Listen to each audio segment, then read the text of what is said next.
نعمة من نعم الله عز وجل يتنعم بها كل من يعيش على وجه الأرض بلا استثناء وفي كل وقت وحين، وهذه النعمة لو فقدت لما طاب لأحد العيش والحياة.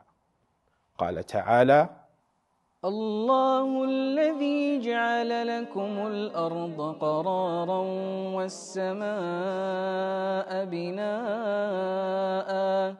هي نعمة قرار الأرض وسكونها، فهو سبحانه الذي جعل هذه الأرض قارة ساكنة ثابتة لا تميد بنا ولا تتحرك ولا ترجف ولا تتزلزل.